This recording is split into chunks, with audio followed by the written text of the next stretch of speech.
छोर पर बसा था एक सुंदर सा गांव अजबगढ़। उसी गांव में रहता था योगेश। योगेश बढ़ाई का काम करता था। उसके दो बच्चे थे, एक लड़का पिंटू और एक लड़की पिंकी। पिंटू और पिंकी की माँ बचपन में ही चल बसी थी। वो दोनों अपनी माँ को बहुत याद करते थे और अक्सर माँ की याद में उदास हो जाया करते थे। पिंकी, अगर माँ होती तो हमें कितना प्यार करती। हाँ भैया, मुझे भी माँ की बहुत याद आती है। उनकी ये बातें उनके पिता सुन रहे थे। बच्चों की उदासी दूर करने के लिए उनके पिता ने दूसरी शादी कर ली। पिंटू और पिंकी नई माँ को पाकर बहुत खुश हुए, लेकिन उनकी सौतेली माँ गायत्री उन्हें देखकर खुश नहीं हुई। वो एक दुष्ट औरत थी। वो किसी भी तरह उनसे छुटकारा पाना चाहती थी और इसलिए हर समय नए नए उपाय सोचा करती थी। वो रोज अपने पति से पिंटू और पिंकी की शिकायतें करती ताकि वो उनसे नाराज हो जाए। अरे पिंटू के पापा, आपको पता है आज पिंटू और पिंकी पूरा दिन खेलते रहे और इन्होंने मेरी बात नहीं मानी और मुझे उल्टा जवाब भी दिया। लेकिन ऐसा हुआ नहीं। योगेश पिंटू और पिंकी से बहुत प्यार करता था, इसलिए वो उन्हें प्यार से समझाता कि वे अपनी माँ को परेशान न करें और उसे किसी प्रकार की शिकायत का मौका न दें। पिंटू और पिंकी भी पिता की बात मान अपनी सौतेली माँ को खुश करने की कोशिश किया करते, लेकिन वो तो किसी भी तरह बस उन दोनों से छुटकारा पाना चाहती थी। एक बार उनके गांव में सूखा पड़ गया। लोग खाने को मोहताज हो गए। इस स्थिति में सौतेली माँ पिंटू और पिंकी से और ज्यादा चिढ़ने लगी। उन्हें खिलाना पिलाना उसे आफत लगने लगा। एक रात वो अपने पति से बोली, गांव में सूखा पड़ा है, खाने के लाले पड़े हैं। ऐसे में हम पिंटू और पिंकी को अपने साथ नहीं रख सकते। हमें उन्हें जंगल में छोड़ाना चाहिए।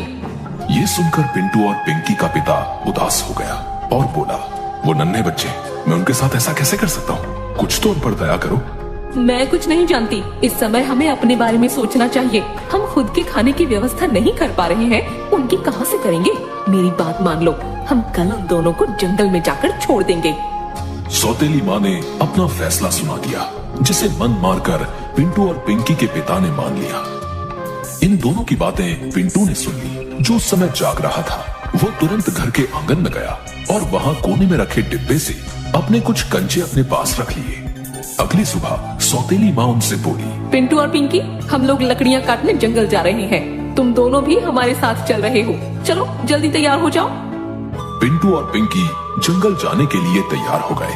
पिंटू ने अपने कंचे अपनी पैंट की जेब में रख लिए। फिर सब जंगल के लिए निकल पड़े। जंगल में एक स्थान पर पहुंचकर सौतेली माँ बोली, पिंटू और पिंकी, तुम लोग यहीं रुको, हम लोग दूसरी जगह से लकड़ियाँ काट कर आते हैं।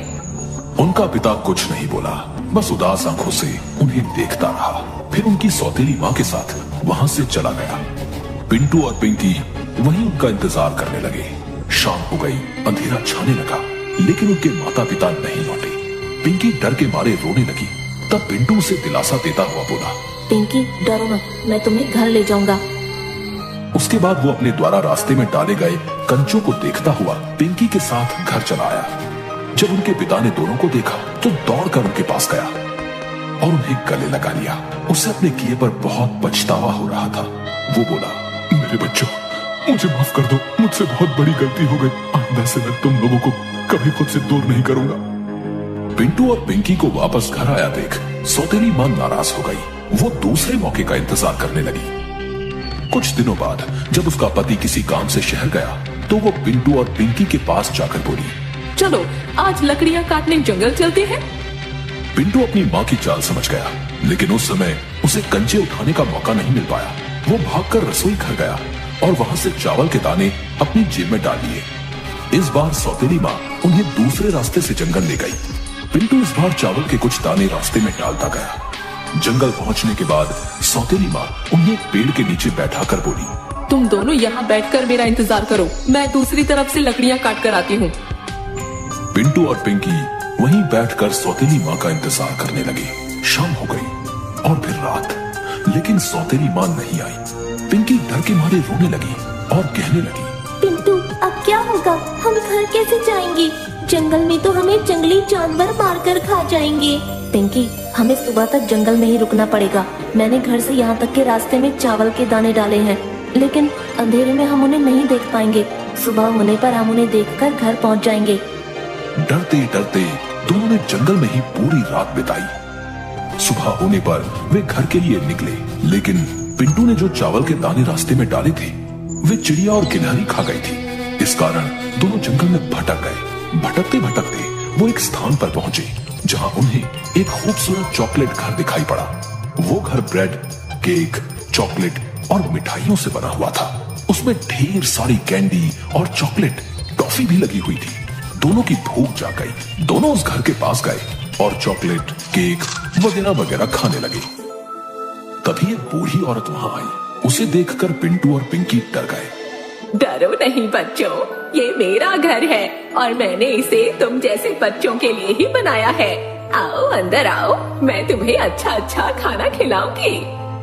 दोनों भूखे थे, इसलिए बूढ़ी औरत के साथ घर के अंदर चले गए। बूढ़ी औरत ने उन्हें ढेर सारा खाना खिलाया।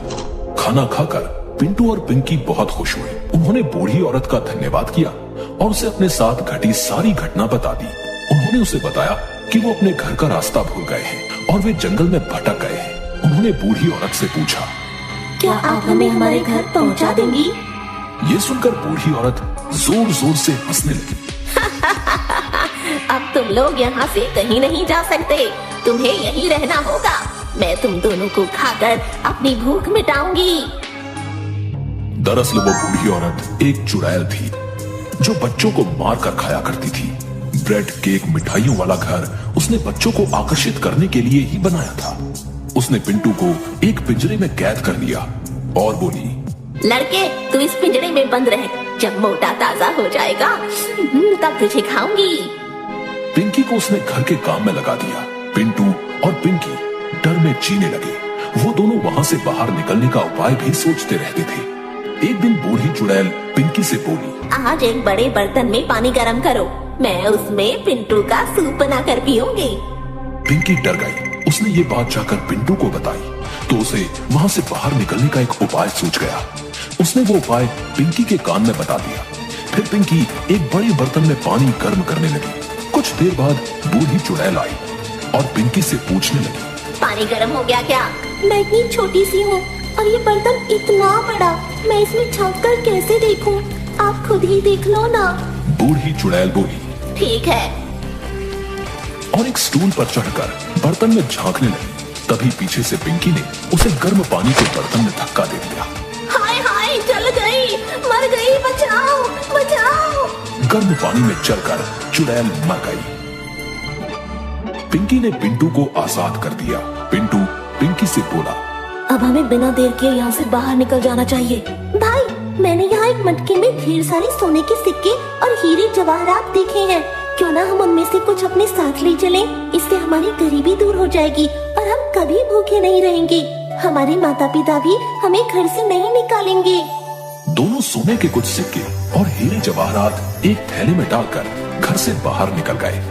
इधर उधर जंगल में भटकते हुए वे किसी तरह शाम ढले अपने घर पहुंच। वहां उन्होंने देखा कि उनका पिता घर के बाहर उदास बैठा हुआ है। वे जब पिता के